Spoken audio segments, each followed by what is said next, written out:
My daughter and her husband sold my $3 million ranch without permission.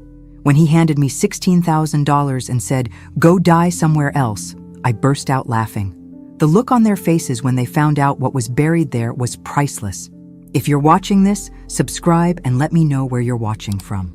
Now, let me tell you how we got to this moment. Because, honey, this story is wilder than anything you'd see on daytime television. My name is Dorothy Williams, but everyone calls me Dot. I'm 68 years old, and 3 days ago, I discovered that my daughter Emma and her husband Jake had somehow managed to sell my ranch in Montana without my knowledge or signature. The same ranch I'd owned for 37 years. The same ranch where I'd buried my husband Robert after his funeral in 2018. Well, not literally buried him there. That would be illegal, and I'm many things, but stupid isn't one of them. I was sitting in my kitchen Tuesday morning, enjoying my coffee and working on a crossword puzzle, when Jake walked through my front door like he owned the place, which apparently he thought he did. "Morning, Dot," he said, not bothering to knock or even call ahead. His hair was slicked back with enough gel to lubricate a car engine, and he was wearing that smug expression he reserved for what he considered his greatest victories. "Jake," I said, not looking up from my puzzle. 7 letters for untrustworthy. I had a feeling the answer was right in front of me. He pulled out a chair and sat down uninvited. "We need to talk." "Do we?" I set down my pencil and finally looked at him. Jake Patterson was one of those men who thought an expensive suit could hide the fact that he had the moral backbone of a chocolate eclair. "What about?" He slid an envelope across my kitchen table. "The ranch has been sold. Here's your cut." I stared at the envelope like he'd just handed me a dead fish. "My cut?" $16,000, he said, his chest puffing out like a rooster who'd just learned to crow. "After expenses and commissions." "Of course." That's when I started laughing. I laughed so hard I had to wipe tears from my eyes. Jake's confident expression wavered like a candle in a hurricane. "Something funny?" he asked, his voice tighter now. "Oh, Jake," I managed between giggles. "You have no idea what you've just done." His face darkened. "Look, Dot, you're getting older. Emma and I decided it was time to liquidate some assets and get you into a nice assisted living facility, somewhere with activities and people your own age." "How thoughtful," I said, my laughter fading to a smile that would have made a shark nervous. "And you did this how?" "Exactly? Last I checked, my name was on that deed." Jake waved his hand dismissively. "Emma has power of attorney, all perfectly legal." That was news to me. "Does she now?" "The papers were filed 6 months ago when you had that dizzy spell. Doctor's orders for your own protection." He stood up, straightening his tie. "The new owners take possession next week. You might want to start packing." After he left, I sat there staring at that envelope. $16,000 for a ranch worth $3 million. Even if Emma somehow had legal authority to sell, which I seriously doubted, this was highway robbery. But here's the thing about being 68 years old and having survived everything life could throw at me. You learn that sometimes the best revenge is simply knowing something your enemies don't. And Jake Patterson had no idea what he'd just sold. The law office of Harrison & Associates smelled like leather and false promises. I sat across from Thomas Harrison, a lawyer who looked young enough to be checking IDs at a bar, trying not to roll my eyes as he explained my limited options. "Mrs. Williams, I have to be honest with you," he said, shuffling through papers like he was dealing cards. "If your daughter does have power of attorney and acted within her legal authority—" "That's a big if," I interrupted. "I never signed any power of attorney papers." "Well, if you were experiencing cognitive issues at the time, you might not remember—" "Son," I said, leaning forward, "I may be 68, but I remember every detail of every day for the past 6 months, including the fact that I never had any dizzy spell requiring medical attention." He cleared his throat nervously. "Even so, proving fraud would require—" "What it would require," I said, standing up and gathering my purse, "is a lawyer who believes his client. Clearly, you're not that lawyer." I walked out, leaving young Thomas with his mouth hanging open like a screen door in a tornado. Back in my car, I called my old friend Margaret from my book club. Margaret had worked as a paralegal for 30 years before retiring, and she had the kind of practical legal knowledge that didn't come from law school. "Dot, honey, what's wrong?" she answered on the second ring. I explained the situation while driving home. Margaret's outrage was satisfying, but her advice was even better. You need Patricia Chen at Chen & Associates, she said. She specializes in elder fraud, and she doesn't lose. But more importantly, you need to start gathering evidence. Get copies of everything. The sale documents, the power of attorney paperwork, bank records, everything. Already on it, I said. Jake left the envelope with the sale paperwork. Amateur mistake. That afternoon, I spread the documents across my dining room table like I was planning a military campaign. The sale had gone through Pinnacle Real Estate, handled by an agent named Sandra Mills. The buyers were listed as Mountain View Development, LLC. Interesting. Jake had told me it was a family looking for a private retreat. Corporate buyers usually meant development plans, shopping centers, housing developments, that sort of thing. I called Pinnacle Real Estate. Sandra Mills speaking. Hello, this is Dorothy Williams. I understand you recently handled the sale of my ranch on Willow Creek Road. There was a pause. Oh, Mrs. Williams. Yes, congratulations on the sale. Your daughter and son-in-law were so excited about helping you downsize. I'm sure they were. Can you tell me a bit about the buyers? Mountain View Development? They're planning something wonderful. A luxury resort and spa.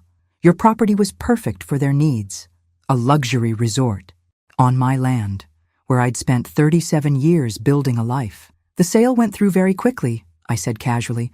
Oh yes, they paid cash. $3.2 million. Such a relief when deals close that smoothly. $3.2 million. Jake had handed me $16,000. After I hung up, I sat in my rocking chair on the front porch, looking out at the mountains that had been my view for decades. The anger was building inside me like a storm system, but underneath it was something else, something Jake and Emma had clearly forgotten about. I wasn't just some helpless old lady they could push around. I was Dorothy Williams, who had taught high school English for 35 years, who had dealt with teenage troublemakers, overprotective parents, and incompetent administrators, who had buried a husband and raised a daughter largely on my own, and who knew exactly what was buried in the southwest corner of my property, under the old oak tree where Robert used to sit and read his newspaper. Jake thought he was so clever, but he had no idea he'd just sold evidence that could destroy some very powerful people. Evidence I'd kept hidden for 7 years, waiting for the right moment. That moment had just arrived. Patricia Chen's office was everything Thomas Harrison's wasn't. Efficient, organized, and occupied by someone who actually listened when I spoke. Patricia was probably in her 50s, with silver-streaked hair and the kind of sharp eyes that suggested she'd heard every sob story and seen every scam. Mrs. Williams, I've reviewed the documents you provided, she said, setting down a thick folder. The power of attorney paperwork is questionable at best. The signatures don't match your usual handwriting, and there's no medical documentation supporting cognitive impairment. Because there wasn't any cognitive impairment, I said. I was as sharp 6 months ago as I am right now. I believe you. The question is, can we prove fraud before the sale becomes final? I leaned back in my chair, considering how much to tell her. Patricia, what would happen if it turned out the property contained something that made it legally impossible to sell? Her eyebrows rose. What kind of something? Hypothetically, if there were environmental issues, or historical artifacts, or, I paused, choosing my words carefully, evidence related to ongoing legal matters? Patricia set down her pen and looked at me directly. Mrs. Williams, is there something on that property that your daughter and son-in-law don't know about? Let's just say that when my husband Robert died 7 years ago, he left behind more than just memories. I'm going to need specifics if you want me to help you. I stared out her office window, watching people hurry by on the sidewalk below. People with their own secrets, their own buried truths.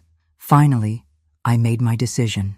My husband worked for the County Planning Commission for 28 years, I began. He reviewed development applications, zoning requests, environmental impact studies, boring stuff mostly. Mostly? In 2015, he discovered that several major developments had been approved despite environmental violations. Wetlands destroyed, protected wildlife habitats cleared, water sources contaminated. All because the right people got paid off. Patricia's pen was moving rapidly across her legal pad. He had evidence? Photos, documents, recorded phone conversations, bank records showing payments to public officials. Robert was preparing to turn everything over to the FBI when he had his heart attack. What happened to the evidence? I smiled for the first time since walking into her office. I buried it in a waterproof container under the oak tree on the southwest corner of my property. Been there for 7 years, waiting. Mrs. Williams, are you telling me that your ranch is sitting on evidence of public corruption?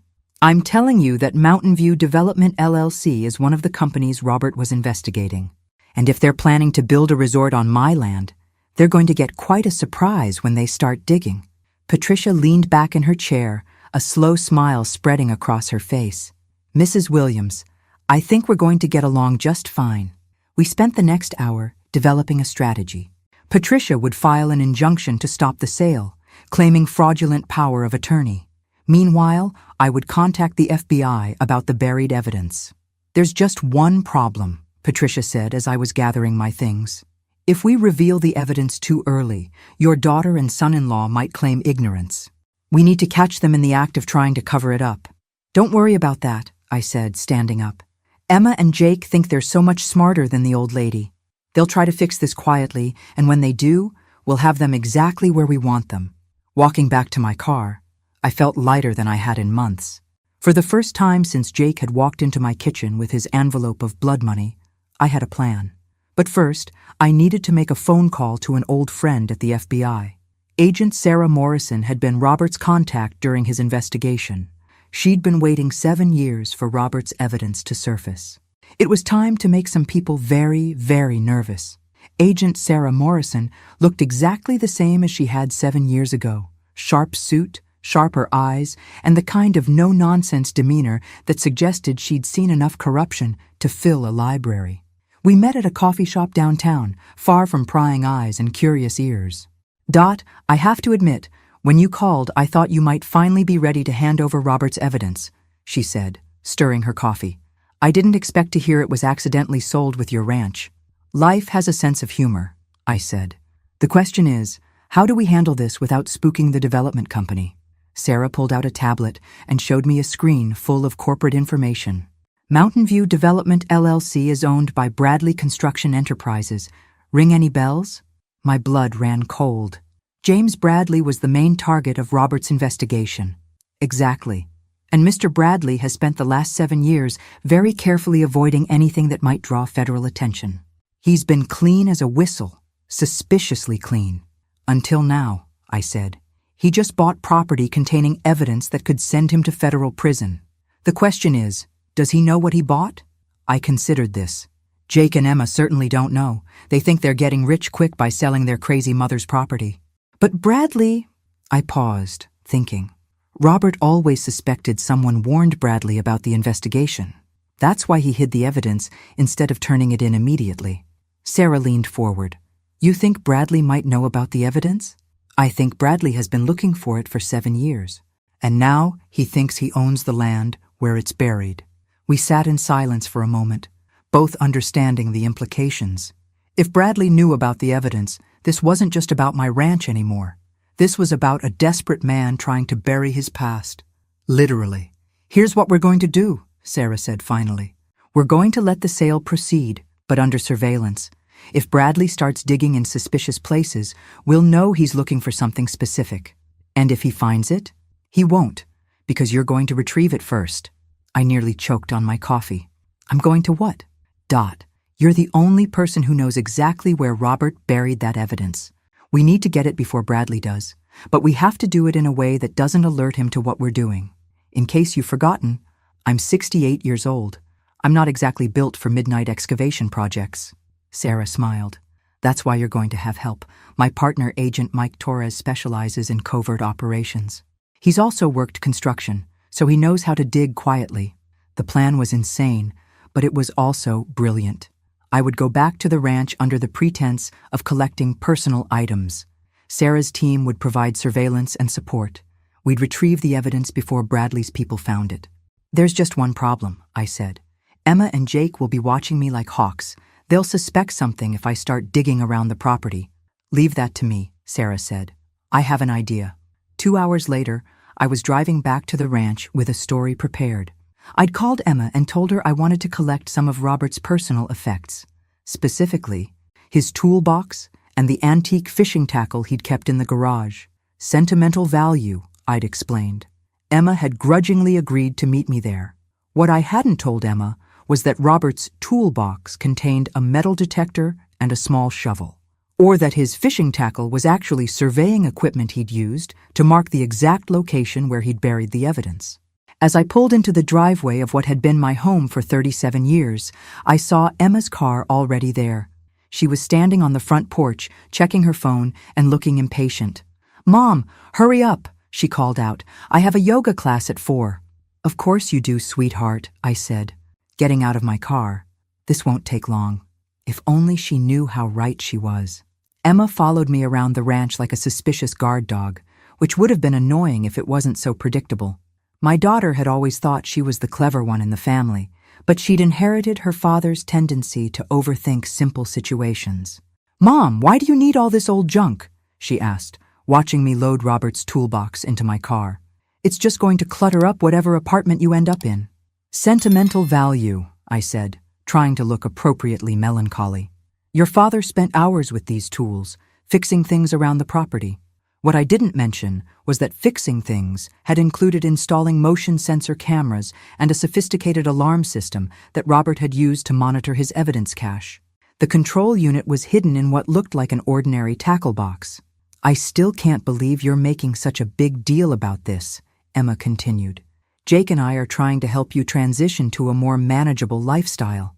"How thoughtful," I said, hefting the tackle box. "Speaking of Jake, where is he today?" "Meeting with the development company. They want to start surveying the property next week." "Interesting." I wondered if Jake had any idea who he was really dealing with. "Mom, can we please hurry this up?" Emma glanced at her Apple Watch for the 3rd time in 5 minutes. "I really do have plans." "Of course, dear. Just one more thing." I walked toward the southwest corner of the property, where the old oak tree cast long shadows across the ground. Emma trailed behind me, her designer heels sinking into the soft earth with each step. "Why are we going way out here?" she asked. "Your father's fishing chair," I said, pointing to an old aluminum chair that had indeed been Robert's favorite spot for reading the newspaper. "I want to keep it." What Emma didn't notice was me casually stepping off the distance from the tree to the large boulder Robert had used as a landmark, 15 feet northeast, just like he'd written in his notes. The evidence was buried 3 feet down in a case designed to survive decades underground. As I folded up the chair, I caught sight of a black SUV parked on the road about a 1/4 mile away. Too far to see clearly, but I had a feeling it wasn't there by coincidence. "Okay, that's everything," I said, starting back toward my car. "Thank you for your patience, Emma." "Finally," she muttered, following me. "Mom, I hope you understand that Jake and I are doing this for your own good. You can't live out here alone forever." "I'm sure you believe that," I said, loading the chair into my trunk. As we drove away in our separate cars, I watched Emma in my rearview mirror. She was already on her phone, probably calling Jake to report that her crazy mother had collected some worthless junk and hadn't caused any trouble. If only she knew that her crazy mother had just completed the reconnaissance phase of an FBI operation. That evening, I met Agent Torres at a diner 20 miles from town. Mike Torres was younger than I'd expected, probably early 30s, with calloused hands and the kind of quiet competence that suggested he'd done this sort of thing before. "Mrs. Williams, Agent Morrison briefed me on the situation," he said, sliding into the booth across from me. "We'll go in tomorrow night, 2 a.m., in and out in 30 minutes. What about security? Your ranch doesn't have active security systems anymore. We checked, but the development company has started posting guards during the day. Night should be clear." I pulled out a hand-drawn map I'd created from Robert's notes. "The cache is here, 15 feet northeast of the oak tree. Metal container, about the size of a briefcase, buried 3 feet down." Mike studied the map. "Access route? There's an old logging road that comes in from the north. It connects to the county road about a mile past the main entrance. Robert used it when he wanted to move around the property without being seen." "Perfect. We'll park there and hike in. You'll stay in the vehicle with communications." I looked at him like he'd suggested I wait in orbit. "Agent Torres, I've been walking this property for 37 years. I know every rock, every tree, every gopher hole. You're going to need me to find that cache quickly and quietly. Mrs. Williams, with respect, this could be dangerous.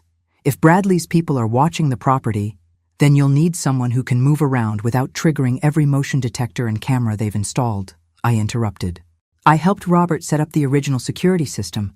I know how to avoid it. Mike looked uncertain, but I could see him weighing the practical benefits against his obvious concerns about bringing a 68-year-old civilian on a covert operation. Look, Agent Torres, I said, leaning forward. I taught high school for 35 years. I've dealt with teenage drug dealers, gang members, and administrators with the moral flexibility of rubber bands. A few corporate security guards don't scare me. He almost smiled at that. All right, Mrs. Williams. But we do this my way. Understood? Perfectly. As I drove home that night, I felt a familiar tingle of anticipation. Tomorrow night, I would finally finish what Robert had started, and Jake and Emma would learn that their elderly mother was full of surprises, some of them pleasant, others not so much. The logging road was darker than I remembered, with tree branches scraping against Mike's surveillance van like skeletal fingers. I sat in the passenger seat, wearing black clothes that made me feel like I was auditioning for a very senior version of a spy movie. Radio check, Mike whispered into his headset. Alpha team in position. Sarah's voice crackled through the speaker. Copy, Alpha. No movement on primary surveillance. You're clear to proceed. Mike turned to me. Last chance to wait in the van, Mrs. Williams. Agent Torres, I've come this far. I'm not backing down now. We grabbed our equipment, Mike's professional excavation tools, and my much more humble collection of garden implements, and headed into the darkness. I'd walked this path hundreds of times during daylight, but at 2 a.m. it felt like an entirely different landscape. Bear left at the fallen log, I whispered, pointing ahead. The oak tree should be visible in about 50 yards. Mike moved like a ghost, barely disturbing the undergrowth. I tried to match his stealth, though my 68-year-old joints weren't quite as cooperative as I would have liked. The oak tree loomed against the starlit sky, its massive trunk exactly as I remembered. I counted off 15 paces northeast and pointed to a spot near the large boulder. There, I whispered. Mike pulled out what looked like a high-tech metal detector and swept it over the area. Within seconds, it began beeping softly. Got it, he said. Metal object, approximately 3 feet down, consistent with your description. He began digging with practiced efficiency, removing dirt in careful layers to minimize disturbance. I kept watch, scanning the tree line for any signs of movement. Mrs. Williams, Mike whispered after about 10 minutes. I think I hit something. I crept closer and saw the corner of a metal case emerging from the dark earth. My heart pounded as Mike carefully cleared the dirt away, revealing a large waterproof container that had been Robert's insurance policy. There, I breathed. That's it. Mike lifted the case from the hole and quickly began filling it back in. Let's get out of here. But as we turned to head back to the van, I caught sight of headlights in the distance. A vehicle was coming up the main ranch road. Mike, I hissed, pointing toward the lights. He immediately pressed his radio. Alpha to base, we have incoming vehicle. ETA, 2 minutes. Copy, Alpha. Can you reach extraction point? Mike looked at the distance we'd have to cover and shook his head. Negative. Too much open ground. The headlights were getting closer. In the darkness, I could make out at least 2 vehicles, moving slowly like they were searching for something. This way, I whispered, leading Mike toward a cluster of boulders near the creek. It wasn't perfect cover, but it would have to do. We crouched behind the rocks as the vehicles reached the oak tree area. Car doors slammed, and I heard voices carried on the night air. You sure this is the right spot? A man asked. GPS coordinates match, another voice replied. Bradley was very specific about this location. My blood ran cold. Bradley's people were looking for the same cache we'd just retrieved. Start setting up the equipment, the first man ordered. Boss wants this done before sunrise. Through a gap in the rocks, I could see 3 men unloading what looked like excavation equipment. Serious stuff, not the kind of tools you'd use for casual digging. Mike pressed his radio again. Base, we need immediate extraction. They're setting up to dig right where we just were. Copy, Alpha. Beta team moving to secure alternate route. We waited in tense silence as Bradley's people began their search. They had metal detectors too, but they were sweeping in a grid pattern that would take them much longer to cover the same ground. After what felt like hours, but was probably only 20 minutes, Mike's radio crackled again. Alpha, Beta team in position. Move north to secondary extraction point. We slipped away from our hiding spot and made our way carefully through the darkness. Behind us, we could hear the sounds of digging and increasingly frustrated voices as Bradley's people realized they weren't finding what they'd expected. When we finally reached the van, I was shaking, not from fear, but from adrenaline and the satisfaction of knowing we'd beaten them to the prize. Mrs. Williams, Mike said as we drove away, that was some of the best covert maneuvering I've seen from a civilian. I told you, I said, patting the metal case beside me. High school was excellent training for dealing with criminal behavior. As we headed back to town, I thought about Jake and Emma, probably sleeping peacefully in their beds, unaware that their simple real estate scam was about to become the center of a federal investigation. Tomorrow, I would call Patricia Chen and set the next phase of my plan in motion. But tonight, I allowed myself a moment of quiet satisfaction. Robert's evidence was finally safe, and Bradley's people were about to discover that sometimes the old lady wins. The contents of Robert's cache exceeded even my expectations. Spread across Patricia Chen's conference table were documents, photographs, and recordings that painted a picture of corruption so extensive it would make front-page news for weeks. Mrs. Williams, this is extraordinary, Patricia said, examining a series of bank records. Your husband documented bribes totaling over $2 million. Agent Morrison nodded grimly. And these phone recordings of Bradley discussing payoffs to county commissioners. This is exactly what we needed to build an airtight case. I picked up a photograph showing Bradley handing an envelope to County Commissioner Williams. Robert always said timing was everything in politics and poker. Speaking of timing, Sarah said, Bradley's people spent 6 hours digging last night before giving up. Our surveillance team reported they seemed increasingly agitated as the night went on. Any word on what Jake and Emma know? I asked. Patricia consulted her notes.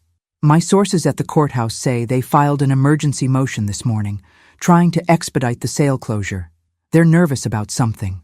That afternoon, Jake called me for the first time since delivering his insulting envelope. His voice had lost its usual smugness, replaced by something that sounded suspiciously like panic. We need to talk, he said without preamble. Do we? I thought our conversation was finished when you handed me $16,000 for my $3 million ranch. Look, there might be some complications with the sale. The buyers are asking questions about the property history. What kind of questions? There was a pause. Environmental stuff, previous land use, whether there might be any surprises buried on the property. I almost laughed. Surprises? Jake, I lived there for 37 years. What kind of surprises could there be? That's what I told them, but they seemed to think... He stopped, clearly struggling with how much to reveal. They want to do some exploratory digging before finalizing the purchase. And Emma and I were hoping you might know if Robert ever buried anything on the property. Old septic systems, farm equipment, anything like that. Now I did laugh. Oh, Jake, you have no idea how deep a hole you've dug for yourself. What's that supposed to mean? It means you should have asked these questions before forging my signature on legal documents. The line went quiet. I don't know what you're talking about. I'm talking about the fact that I never signed any power of attorney papers, Jake. I'm talking about fraud. You need to be very careful about making accusations. Or what? You'll steal more of my property? I hung up before he could respond. Within an hour, Emma was calling, her voice shrill with panic. Mom, what did you say to Jake? He's talking about lawyer fees and criminal charges. I told him the truth, Emma. Something you two might want to consider trying. Mom, please, we can fix this. We can work something out. The time for working something out was before you decided to treat me like a senile old woman who could be discarded. We never meant... You meant exactly what you did. The question now is what you're going to do about it. After I hung up on Emma too, I called Patricia. They're panicking. Bradley must be putting pressure on them to resolve whatever problems his people discovered. Good. Panicked people make mistakes. What's our next move? We let them panic a little more. Tomorrow, I'm filing criminal charges for elder fraud and forgery. Once that's public record, Bradley will realize he's been dealing with criminals who couldn't deliver what they promised. That evening, I sat in my temporary apartment, looking through the evidence we'd recovered. Robert had been meticulous in his documentation. But one file surprised me. It contained information about Jake's construction company, specifically about a development project that had been built on illegally filled wetlands. Jake hadn't just stumbled into this mess by accident. He'd been involved in Bradley's corruption network for years. My phone rang. Unknown number. Mrs. Williams? The voice was unfamiliar, gravelly. My name is James Bradley. I think we need to have a conversation. Every instinct told me to hang up, but curiosity won. Mr. Bradley, I understand you've purchased my ranch. There seems to be some confusion about that purchase. I'm hoping we can resolve it like civilized people. I'm always in favor of civilized conversation. Excellent. Would you be available to meet tomorrow afternoon? I have some questions about your property. I'm sure you do. What time? After we arranged to meet at a restaurant downtown, I immediately called Sarah. Bradley wants to meet with me directly. Absolutely not. It's too dangerous. Sarah, this might be our only chance to get him to incriminate himself. If he's desperate enough to contact me directly, he's going to say something stupid. And if he's desperate enough to hurt you, then you'll have him for assault on top of everything else. Besides, we'll meet in a public place. I'll wear a wire. There was a long pause. You realize this isn't a game, right? Bradley has already killed to protect his secrets. What do you mean? 3 people who worked on Robert's original investigation died in accidents over the past 7 years. Car crashes, construction accidents, a house fire, all ruled accidental. But the implications hit me like a physical blow. You think Bradley had them killed? I think Bradley is a very dangerous man who's running out of options. That night, I lay awake thinking about Robert, about the risks he'd taken to expose the truth, about the courage it had taken to bury that evidence instead of turning it in immediately, knowing it might be needed someday. Tomorrow, I would face the man who might have killed my husband's sources, the man who thought he could intimidate a 68-year-old woman into giving up everything she'd worked for. He was about to learn that some old ladies don't intimidate easily. The restaurant Bradley chose was the kind of place where powerful men made deals they didn't want recorded. Dark wood paneling, thick carpets that absorbed sound, and tables spaced far enough apart for private conversations. I arrived 15 minutes early, wanting to observe Bradley before he saw me. Agent Morrison's surveillance team was positioned around the restaurant, and I wore a wire that was so sophisticated it looked like a hearing aid. Bradley walked in exactly on time, and I recognized him immediately from Robert's surveillance photos.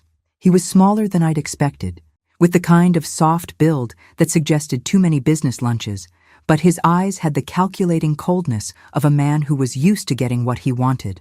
Mrs. Williams, he said, sliding into the booth across from me. Thank you for agreeing to meet. Mr. Bradley, I have to admit, I'm curious about what brings a busy developer to seek out a retired teacher. He smiled, but it didn't reach his eyes. I think we have a mutual problem that requires a creative solution. Do we? Your daughter and son-in-law led me to believe they had clear title to your ranch. It seems that may not be the case. I sipped my coffee and waited for him to continue. I've invested considerable resources in acquiring that property for a specific development project. Now I'm hearing about potential legal challenges. That must be frustrating. It is, particularly since my geological surveys suggest there may be complications on the property. What kind of complications? Bradley leaned forward. Mrs. Williams, let's speak plainly. I have reason to believe your late husband may have buried certain materials on your ranch.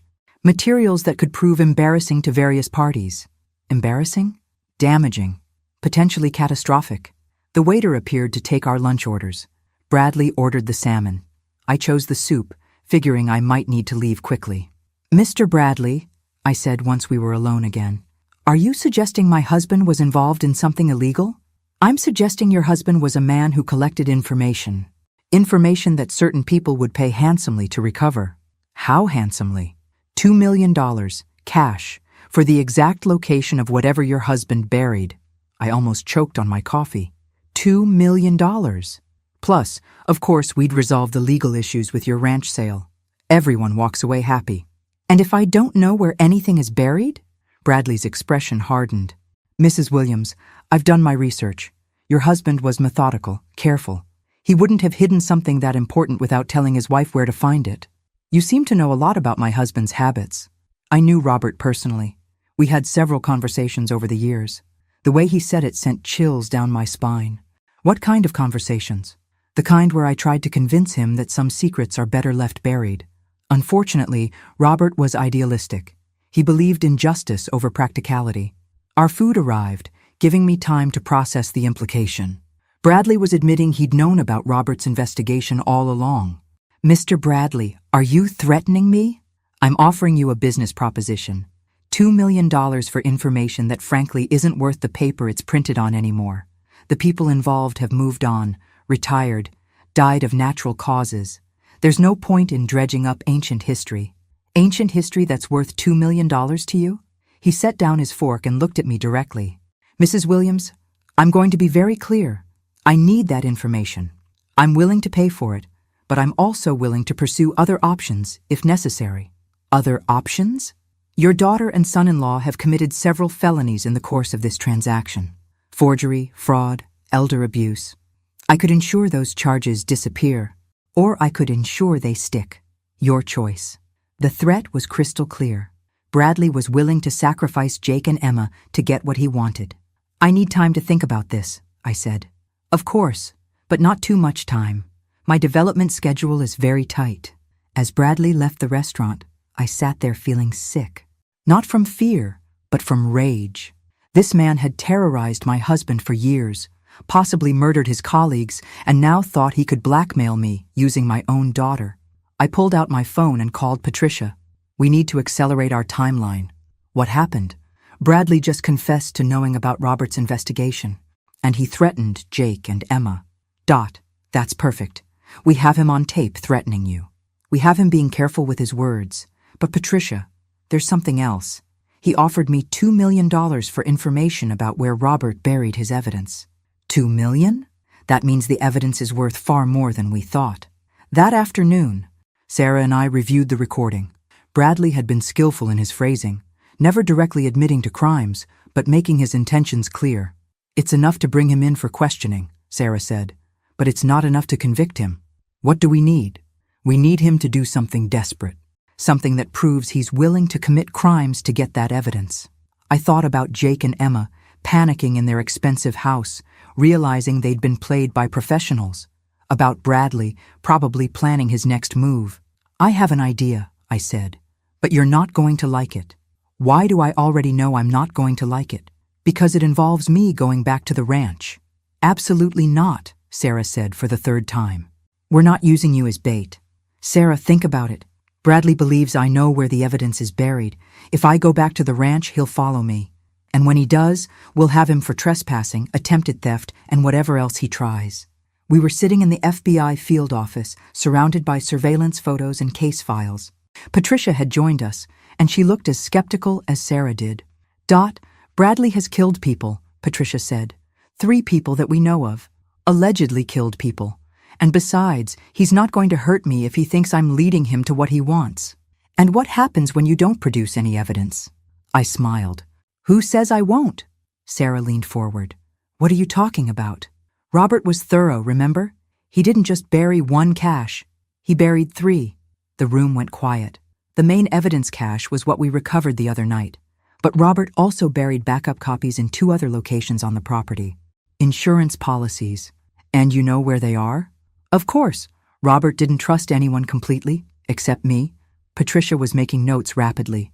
So you're proposing to lead Bradley to one of the backup sites? Exactly.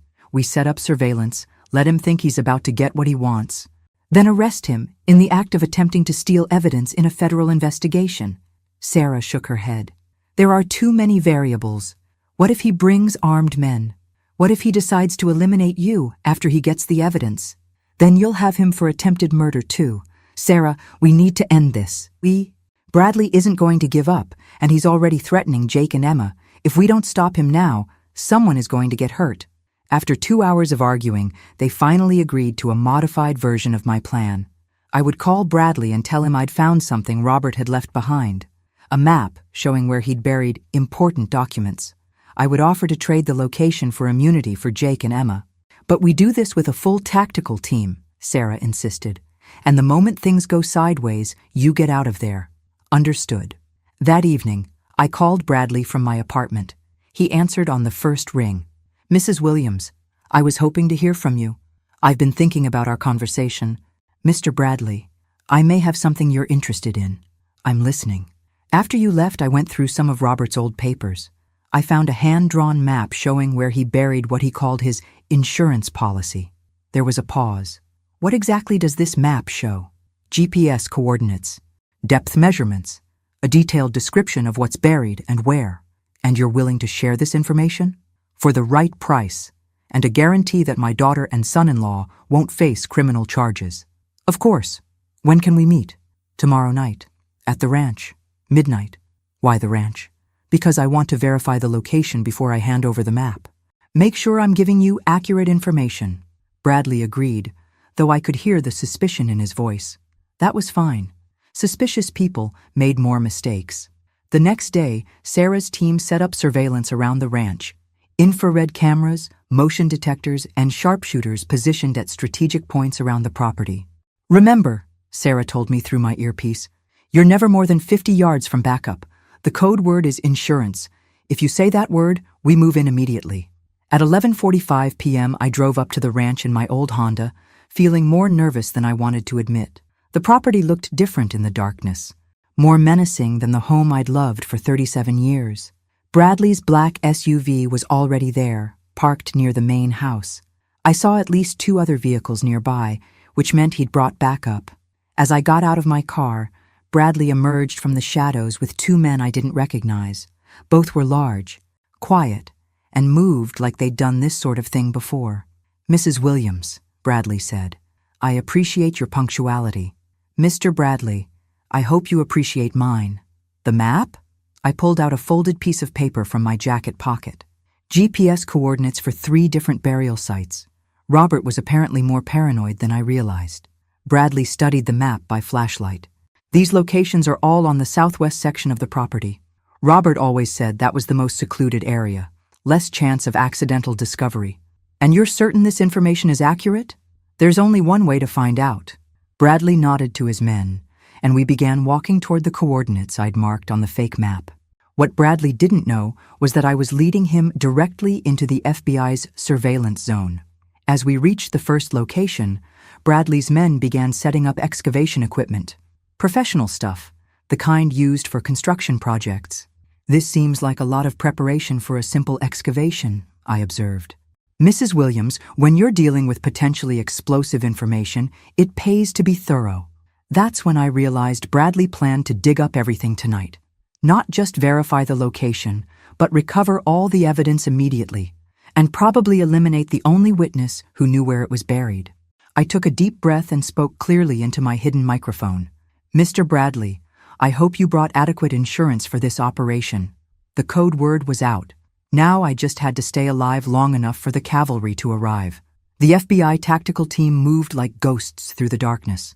One moment Bradley and his men were setting up their equipment. The next, they were surrounded by federal agents with automatic weapons. "FBI, nobody move!" Bradley's men immediately dropped their shovels and raised their hands, but Bradley himself seemed almost relieved, as if he'd been expecting this moment for years. "Mrs. Williams," he said calmly, even with 3 red laser dots dancing on his chest. "You've been busy. 7 years, Mr. Bradley. I've had 7 years to plan this moment."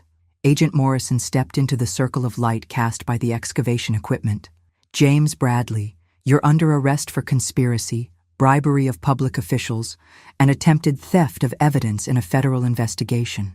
As the agents cuffed Bradley and his men, he looked at me with something that might have been respect. "Your husband would be proud." "My husband is the reason you're going to spend the rest of your life in federal prison." But Bradley smiled. "Mrs. Williams, I think you'll find this story is far from over." "What's that supposed to mean?" "It means you've been assuming I was the top of the food chain. You're about to discover how wrong you were." The next morning, the story exploded across every news outlet in the state. "FBI arrests developer in corruption scandal" was the headline in the morning paper, accompanied by photos of Bradley being led away in handcuffs. But it was the second story that caught my attention. Local couple arrested in elder fraud scheme. Jake and Emma had been picked up at their house at dawn. According to the article, they were being charged with forgery, elder abuse, and conspiracy to commit fraud. Their bail had been set at $500,000 each. Patricia called me while I was reading the paper. We need to talk. Bradley's lawyer is claiming his client is willing to cooperate in exchange for reduced charges. Cooperate how? He says Jake Patterson has been laundering money for a network of corrupt officials for the past 5 years, that the ranch sale was just one part of a larger scheme. I felt sick. How large? According to Bradley, Jake's been handling millions of dollars in illegal payments. The ranch money was supposed to be used to pay off a federal judge who was about to rule on a case that could have exposed the entire network. A federal judge? Judge Harrison Wickham. He's been on the federal bench for 15 years, and apparently he's been taking bribes for most of that time. The name meant nothing to me, but the implications were staggering. This wasn't just about local corruption anymore. This was about a network that reached into the federal court system. Patricia, what does this mean for Jake and Emma? It means they're in far more trouble than we originally thought, but it also means they might be willing to cooperate if it keeps them out of federal prison. That afternoon, I did something I hadn't done in months. I drove to Jake and Emma's house. The place looked different now, smaller somehow, less impressive. The expensive cars were gone, probably seized by the FBI. The manicured lawn was already showing signs of neglect. Emma answered the door in sweatpants and a t-shirt, her usual designer wardrobe nowhere in evidence. She looked like she'd aged 10 years overnight. "Mom," she said, her voice barely above a whisper. "Emma, I suppose you've come to gloat. I've come to talk." She led me into the living room, where Jake sat, hunched over a laptop, probably trying to figure out how to pay for lawyers they couldn't afford. "Jake," I said. He looked up, and I was shocked by the change in him. The arrogant confidence was gone, replaced by the hollow expression of a man who'd realized he was completely out of his depth. "I want you to know—" "Stop," I said. "Before you say anything, you should know that everything you say to me might end up being used in court." They both stared at me. "The FBI offered me a deal," I continued. "If I can convince you two to cooperate fully with their investigation, they'll recommend reduced charges." "What kind of reduced charges?" Jake asked. "Instead of 10 to 15 years in federal prison, you might be looking at 2 to 3 years, plus restitution." Emma started crying. "Mom, we're so sorry. We never meant for it to go this far." "Emma, the time for apologies was before you forged my signature. What I need to know now is whether you're willing to tell the FBI everything you know about Bradley's operation." Jake closed his laptop. "If I cooperate, these people will kill me. You don't understand who we're dealing with." "I understand perfectly, Jake, but you have 2 choices. Help the FBI or spend the rest of your life in prison while the real criminals go free." I spent an hour explaining what the FBI had discovered, watching their faces as they realized how completely they'd been manipulated by Bradley and his associates. "The ranch sale was never about getting you money," I said finally. "It was about getting Bradley access to Robert's evidence. You were just tools." "But we needed that money," Emma said. "Jake's business was failing, and we had debts. And instead of asking for help, you decided to steal from me." The room went quiet. "Mom," Emma said finally, "if we cooperate, if we tell them everything, can you ever forgive us?" I looked at my daughter, remembering the little girl who used to help me plant flowers in the garden, who brought me dandelions and called them the most beautiful flowers in the world. "Emma, forgiveness isn't something you earn by cooperating with the FBI, but it might be something you earn by spending the next few years proving you understand the difference between right and wrong." That evening, Jake and Emma met with Agent Morrison and agreed to full cooperation. Within hours, the FBI had enough information to arrest 6 more people, including Judge Wickham and 2 county commissioners. But as I watched the news coverage of the expanding investigation, I couldn't shake Bradley's words. This story is far from over. Something told me he was right.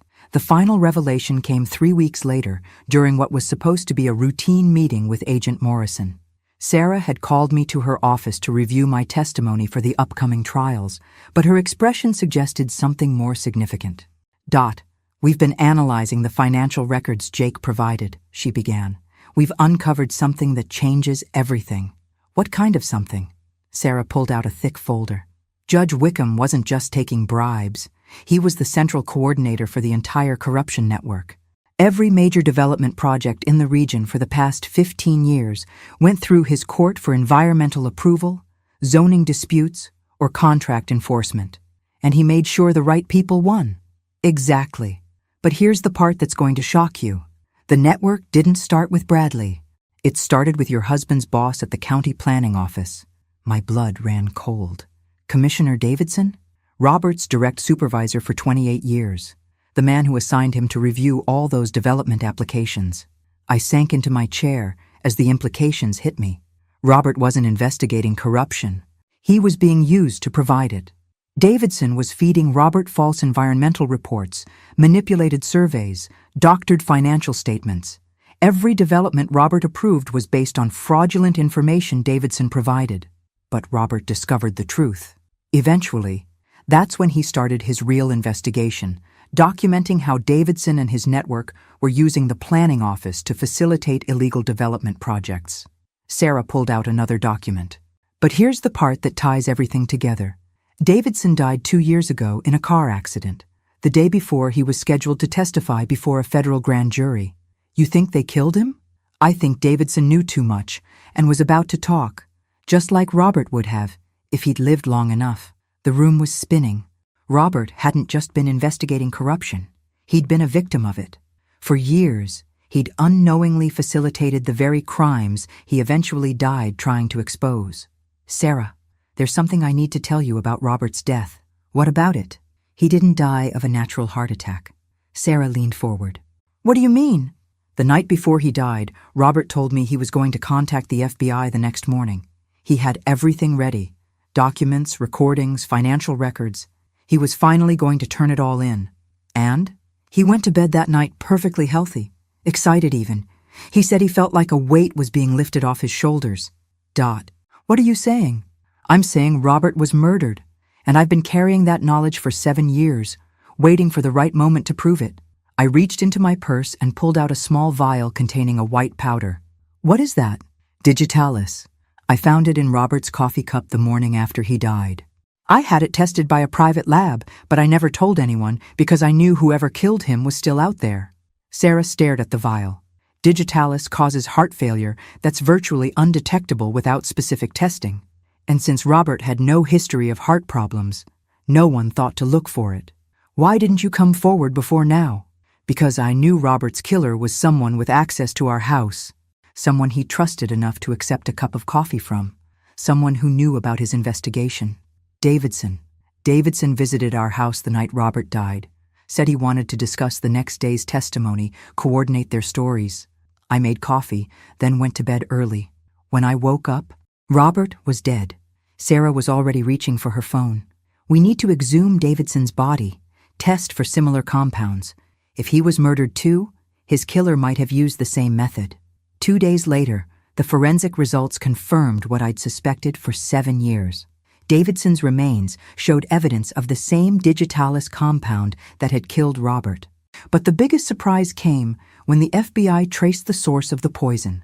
It had been purchased by Judge Wickham's wife, a retired pharmacist who had access to medical-grade compounds. Mrs. Wickham has agreed to cooperate, Agent Morrison told me. She says her husband forced her to provide the poison, threatening to implicate her in the corruption scheme if she refused. So Wickham killed both Robert and Davidson, and probably the 3 other potential witnesses who died in accidents over the past 7 years. Mrs. Wickham kept detailed records of every compound she provided.